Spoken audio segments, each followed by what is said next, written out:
Hello, ladies and gentlemen. Здравейте на всички.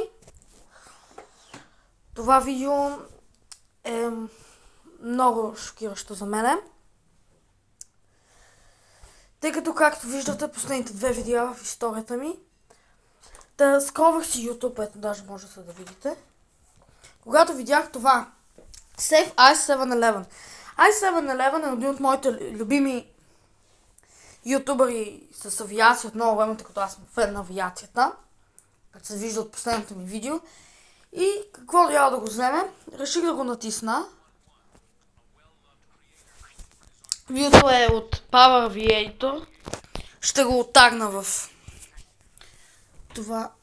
Като тук се оказва, че са хакнали. Аз веднага отидох да търся i7-11 и навсякъде се вижда, загубихме i7-11.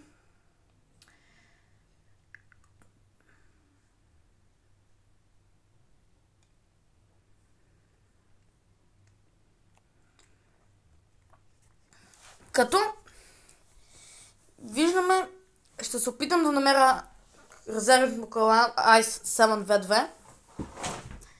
Надявам се все още да има Instagram.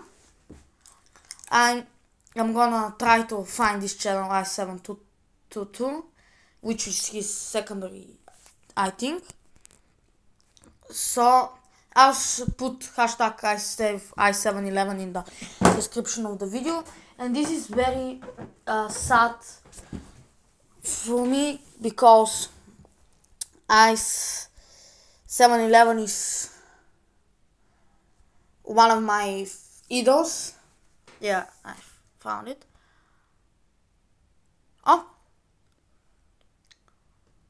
What the fuck? I saw this video already.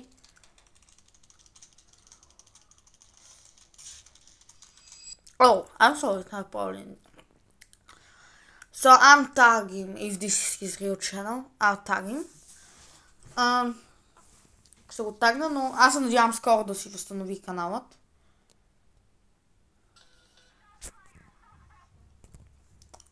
Нека опитам да намеря малко информация по въпроса.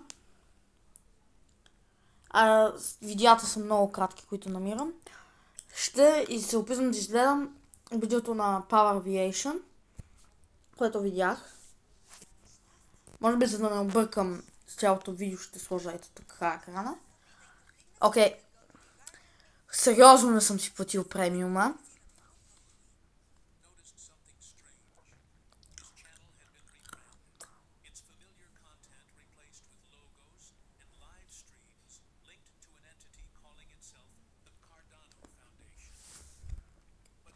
Тук се вижда какво се е случило с каналът на i7-11.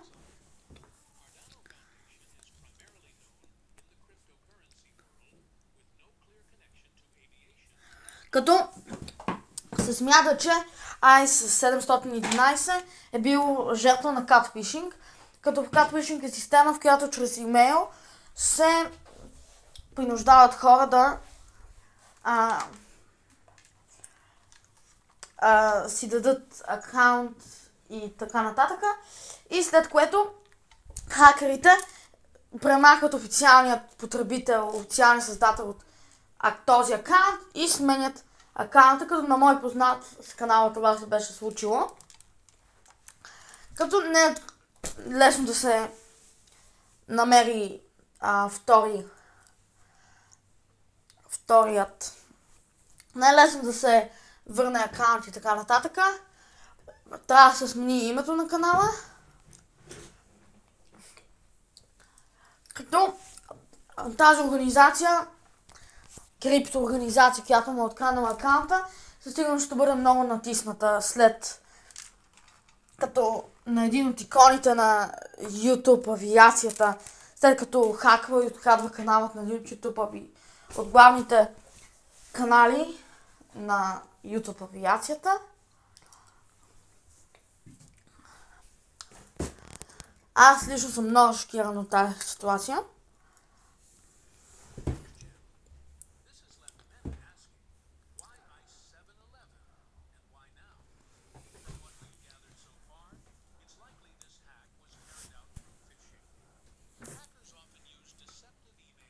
Ето тук се обяснява какво е фишинга.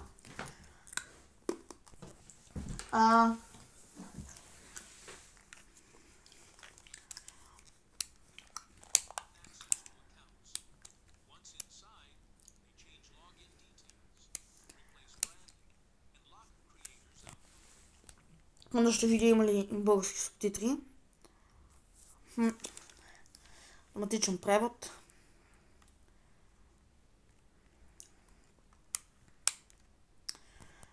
Може би ще се опитам да го направя това от компютъра.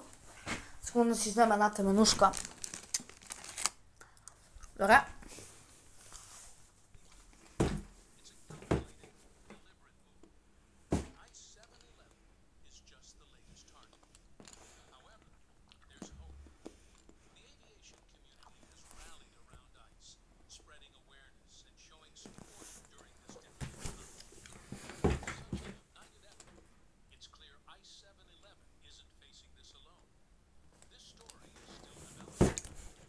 Както пак казвам, всички сме зад ICE 711. Включително тук имам познавам доста фенове на ICE в България. Сигурно на мои приятели, които може да не знаят, че това се случва, ще разпространя видео по случая, ще пиша. Вземам се веднага. Като се надявам този проблем да бъде решен скоро.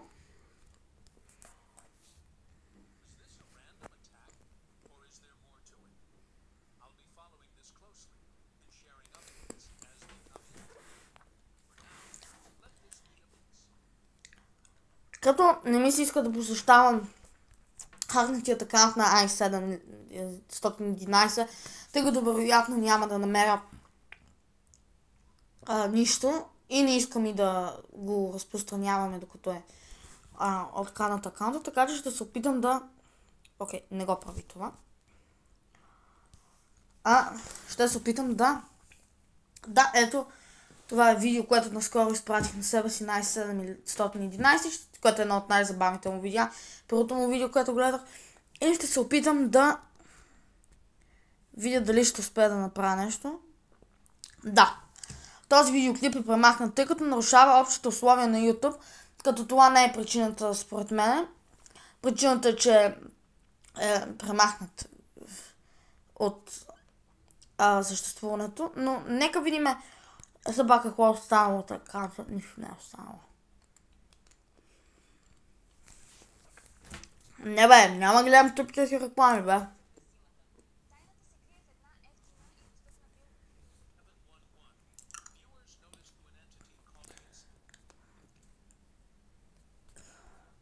Карфандро Кардафно Foundation. Нека видим коментарите, да се види дали се забелязва. Дафна.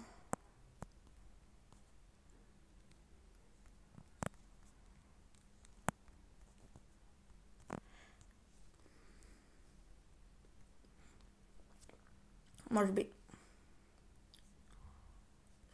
Да, това е вероятно не е това, защото тагът не може да се сменя, както аз още съм вибрала 1700, че съм София Транспорт.